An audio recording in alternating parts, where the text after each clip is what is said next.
बसिसकेका छौँ। अहिले पनि यो निर्वाचन आयोगको मेन गेटमा हेर्न सक्नुहुन्छ पानीको छोरा पनि भित्र सेभ गर्नु लागि अगाडि बढिसकेको छ। हेर्न सक्नुहुन्छ यहाँ पानीको छोरा सेनादर्शन गरिसकेको छ।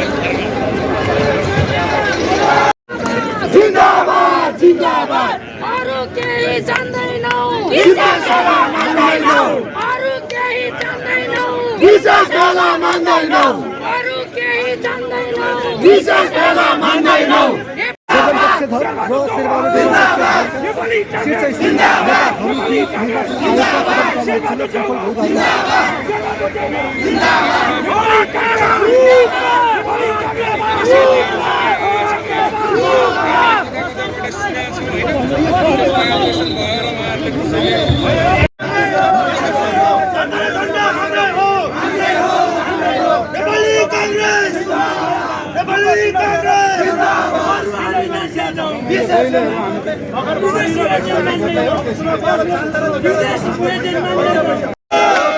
एउटै कुरा बुझ्नु, जो व्यक्ति भेला गरे हो त्यो व्यक्तिलाई कानुनमा टेकेर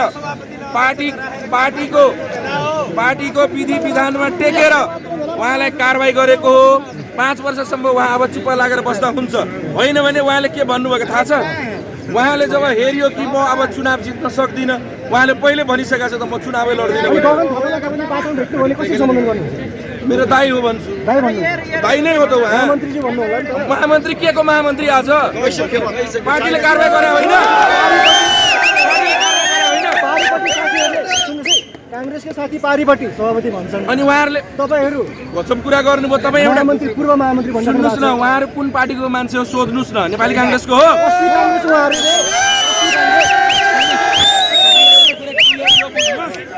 यदि पार्टीको विधान छ भने हाम्रो विधानमा टेकेर 127 जना केन्द्रीय सदस्यहरूले हस्ताक्षर गरेका छन्। अनि पार्टीको विधान र विधि मान्नु पर्दैन?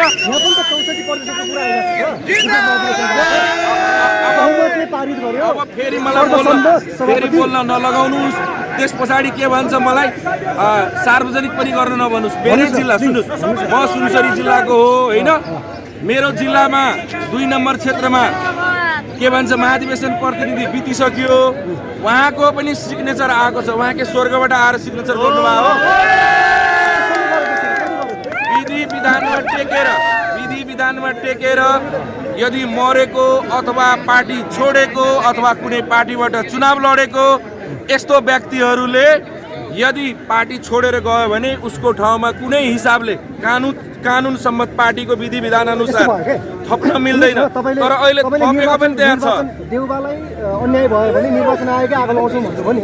विधिको कुरा छ नेपालमा कानुन शासन होला। मैले के भने जस्तो लोकतान्त्रिक पार्टीले मैले देउवाको कुरै गरेको छैन। मैले के कुरा गरे विशेष महाधिवेशन अथवा नियमित महाधिवेशन गरेर नेतृत्व परिवर्तन गरेर जानुपर्छ भनेर 23 र 24 गतेको त्यो पास पुगेन तपाईहरुलाई? कांग्रेसलाई पुगेन? यो भन्दा अगाडि चाहिँ मतलब कांग्रेस फुटेको थियो। कांग्रेस फुटेको छैन, इतिहासमा कांग्रेस फुटे हैन। फुट्या छ। तर के भने गगन थापाहरु पनि त हुनुहुन्थ्यो नि त निर्वाचनमा। गगन थापाहरु नै नेतृत्व गरेर भएका निर्वाचनहरुमा कति ल्याएको थियो कांग्रेसले, त्यो त इतिहास होला नि त। त्यसो भएको हुनाले यो गगन थापा अथवा शेरबहादुर अथवा ताराबहादुर कोइरालाको कुरा होइन। हेर्नुहोस्, यहाँ कांग्रेसको कुरा हो, मुलुकको कुरा हो। अहिले कांग्रेसको कुरा मात्र हैन, जनताको कुरा सुन्नुपर्छ। कांग्रेसले पनि फागुन 21 गते सुनिन्छ। जनताको फैसला त्यो दिन आउँछ। कांग्रेस अब जनताको फैसला फागुन 21 गते त सुनिन्छ नै हैन। तर पार्टीमा पनि त जनताले नेतृत्व परिवर्तन अथवा सक्षम खालका नेतृत्व चाहिन्छ भनेर नेतृत्व परिवर्तन वैशाखमा महाधिवेशन हुने भनेकै छ। त्यतिखेर चाहिँ मतलब चुनाव लडे हो नि।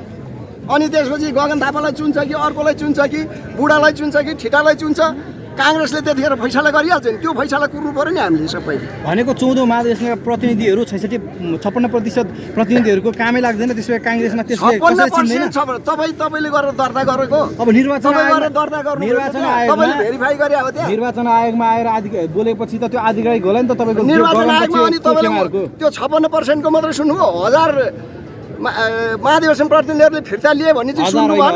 885 नै सही। त्यो चाहिँ खबर हुँदैन तपाईहरुको? त्यो पनि भन्नुभएको छ। उहाँहरूले के पनि भन्नुभएको छ भने अर्को कुरा 29 जनाले चाहिँ फिर्ता लिएको आधिकारिक रूपमा त्योभन्दा बाहेक छैन भन्नुभएको छ। त्यो बेकारका कुरा एउटा कुरा 56% बेकार हो। अहिले मैले भनिसकेँ कतिचोटि दोहोऱ्याउनु तपाईँहरूकै टेलिभिजनले खिचेर चाहिँ 6% थपौँ यति थपौँ दाइले भने भन्दा कम हो भनेर त तपाईँले नि सुन्नुभयो होला नि त। हो त्यही हो सर। त्यसो सुन्नु न, काङ्ग्रेस एउटा प्रश्न तपाईँलाई, यदि 56% महाधिवेशन प्रतिनिधिहरूले त्यहाँ सहभागिता जनाएर मतदान गरेको रहेछ भने चाहिँ आधिकारिकता निर्वाचन आयोगले तपाईँलाई दियो भने त्यसपछिको तपाईँहरूको बाटो चाहिँ के हुन्छ? होइन बाटो के हुन्छ, चुनावमा जाने हो। नेपाली काङ्ग्रेसको सिद्धान्त र आदर्श प्रमुख रुख र तार त उहाँहरूले लिएर जानुहुन्छ होला फेरि। कहाँ तपाईँले अनुमान गरेर 56% यदि रहेछ भने त होला नि त, त्यो कानुन अनुसार त्यही हुने होला नि त। महाधिवेशनले नेतृत्व परिवर्तन गर्ने चाहिँ मतलब हकै छैन। ए महाधिवेशनले नेतृत्व परिवर्तन गर्दैन? के अरे सभापति फाल्न 2/3 बहुमत चाहिन्छ।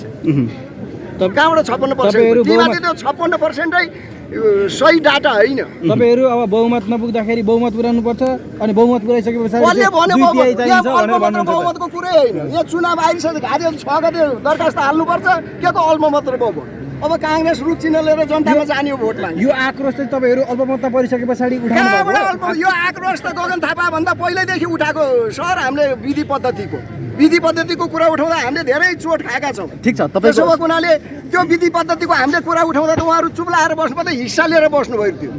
ठिक छ, अब तपाईँहरूले भने जस्तै होस् रे, तपाईँहरूले नै रुख र तारा पाउनुभयो, आधिकारिक पार्टी नै तपाईँहरू हुनुभयो, काङ्ग्रेसमा खासै बिग्रो आएन भने आएन भने गगन थापा हाम्रो नेतै मानेको, हामीले भोट हाले मान्छे हो।